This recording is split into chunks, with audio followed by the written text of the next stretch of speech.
أعوذ بالله السميع العليم ومن الشيطان الرجيم وبسم الله الرحمن الرحيم وصلى الله على نبي الكريم والصلاة والسلام على أشرف المرسلين نبينا وسيدنا محمد وعلى آله وأصحابه ومن تبعهم بإحسان إلى يوم الدين. أما بعد السلام عليكم ورحمة الله تعالى وبركاته. ‘Yan uwa masu kallon mu da sauraron mu a daidai wannan lokaci, muna ƙara yi wa kowa fatan alkhairi da ƙara kasancewa a wannan gida, sannan muna ƙara yi wa kowa addu'ar Allah ya ba mu dacewa da muwafaqa a dukkan lamuran mu da yanda bamu zata ba.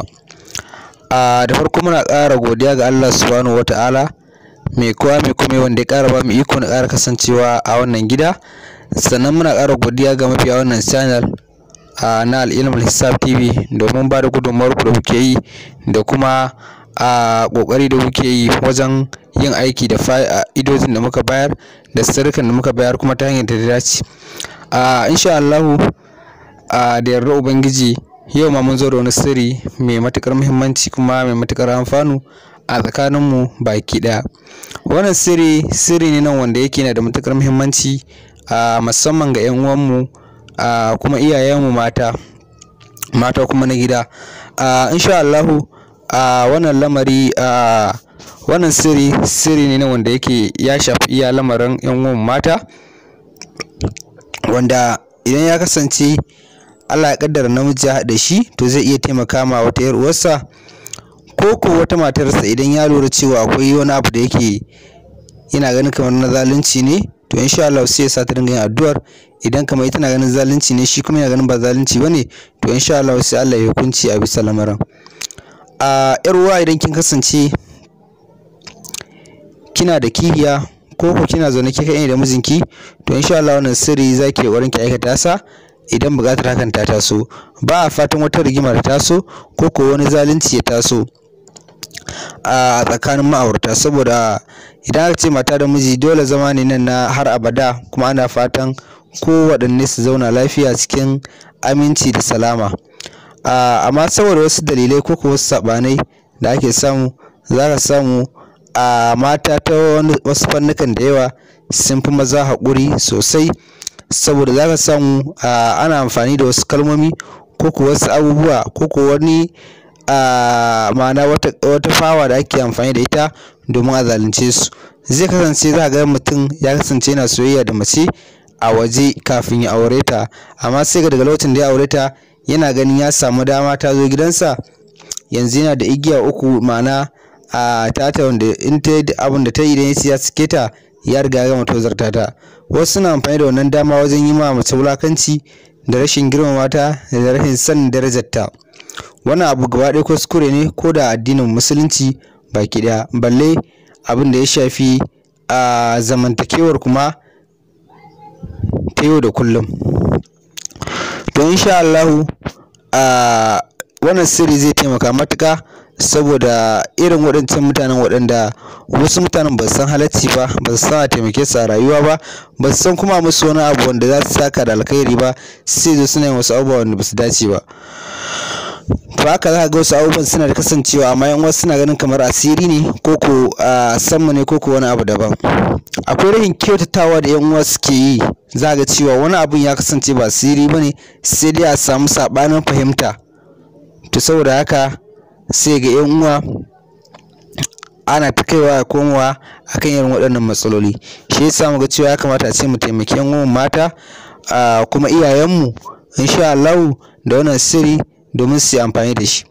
Wannan kenan akan namiji, idan kin kasance kina zaune da shi yana zaluntar ki, yana miki abubuwan da basu dace ba, to wannan sirri zaki yi masa kai tsaye insha Allah da yarda Ubangiji Allah subhanahu wataala zai ba da waraka, kuma zai ba da muwafaqa, zai warware dukkan wani kulli ko wata matsala da take tsakaninku insha Allah ta'ala.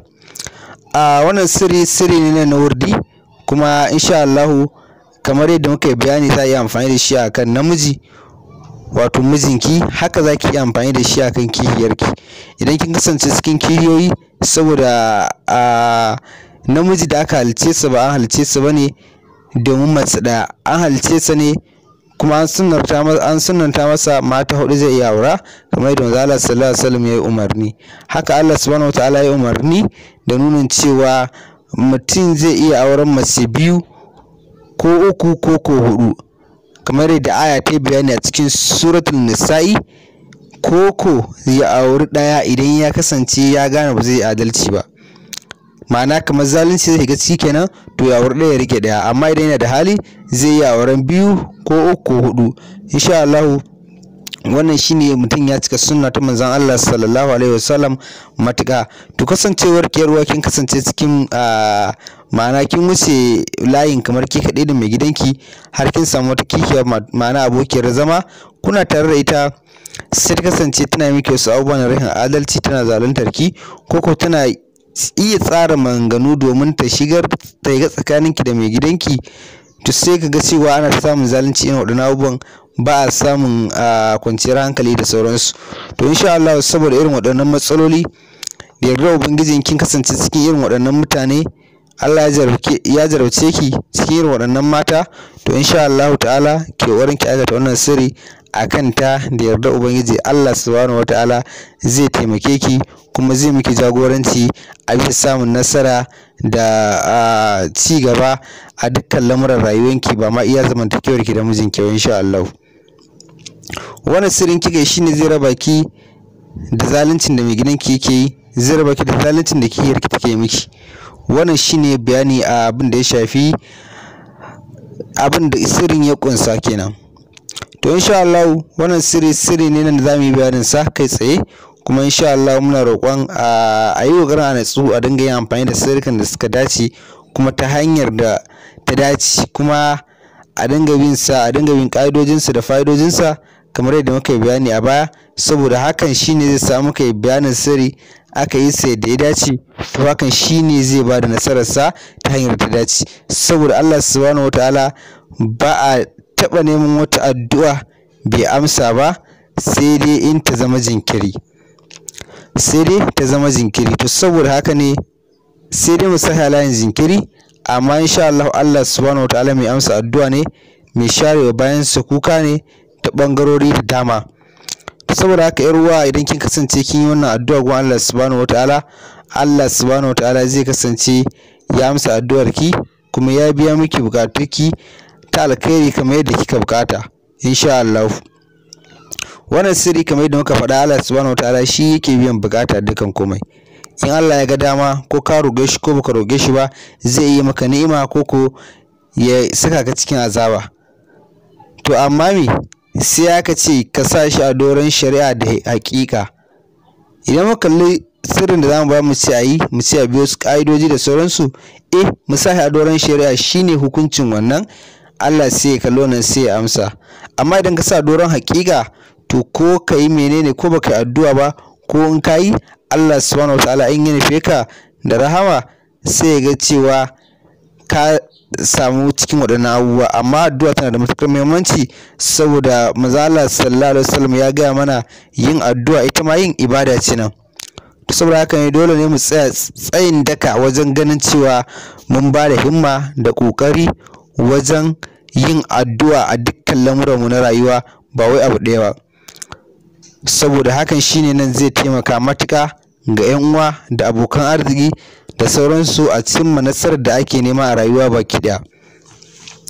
Wannan sirri ne nan wanda zamu yi bayanin sa, kuma sirri ne nan wanda yake kamar yadda muka bayani, idan mijinki ko kishiyarki suna zaluntar ki, to insha Allah babu wata buƙata da za a roƙe ubangiji bai biya ba, ma'ana babu wata buƙata za ki roƙi Allah subhanahu wataala bai biya miki ba. Idan har mai gidanki yana zaluntar ki ko kishiyarki tana takura miki, to insha Allah sai ki aikata wannan sirri domin samun waraka a tsakaninsu na wannan zalunci da suke miki, da kuma samun mafita da zama cikin salama. Idan kin kasance cikin waɗannan, za ki kasance cikin tsarki, ma'ana za ki yi wannan addu'a ne kamar na kwana 3 insha Allah. Za ki iya fara kowace rana, za ki ringa yin addu'a ne lokacin da kike da sallar asubahi ko bayan sallar isha'i. insha Allah wannan sune lokacin yin addu'ar. Kullun sau ɗaya yake ana yi na kwana 3 ne. Insha Allah Allah subhanahu wataala zai baki waraka ko zai miki katanga da dukkan wani mai zaluntar ki tsakanin kishiyarki da kuma mai gidanki. Idan aka yi sallar asubahi aka gama azkar da sauransu, idan da lokaci za iya zama za a karanta suratul fatiha kitabi, wato suratul fatiha. Alhamdulillahi rabbil alamin arrahmanir rahim maliki yawmiddin iyyaka na'budu wa iyyaka nasta'in ihdinas siratal mustaqim siratal ladzina an'amta alaihim ghairil maghdubi alaihim waladdallin amin.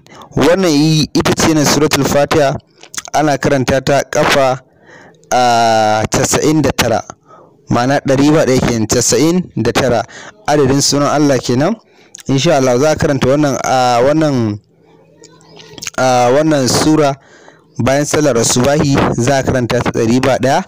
Insha Allah na karanta ta kafa 100 to da yarda ubangiji ma'ana da yarda ubangiji Allah subhanahu wataala zai ba da waraka a bisa abin.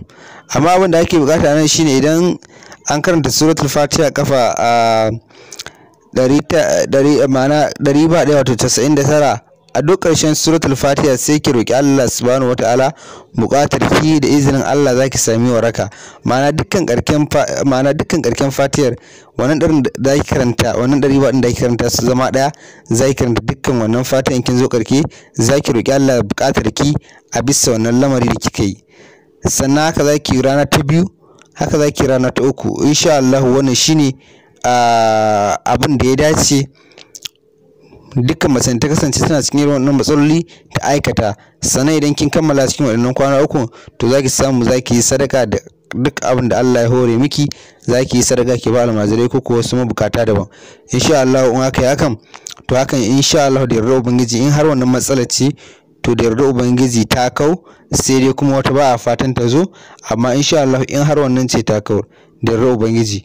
Wannan shine nan bayani a bisa wannan sirri matuka, kuma insha Allah a rike su sosai yan uwa, ma'ana yan uwan mata wanda suke a gidaje su yi garin su rike wannan sirri, domin wannan sirri na ku ne nan. Kuma muna roƙon Allah subhanahu wataala dukkan abin da muke da Allah shi ba mu ladansa, wanda muka kuskure kuma muna roƙon Allah subhanahu wataala ya yafe mana, wanda kuma yan uwa suka fahimta a yau ƙarin a sanar da mu domin mu gaggawar gyarawa cikin ikon Allah subhanahu wataala. Kuma muna roƙon yan uwa musamman wanda suke baki wannan gida su danna alamar subscribe, domin ta hakan ya mu samu damar sanar da su dukkan wani shiri da zarar mun kawo shi a wannan gida.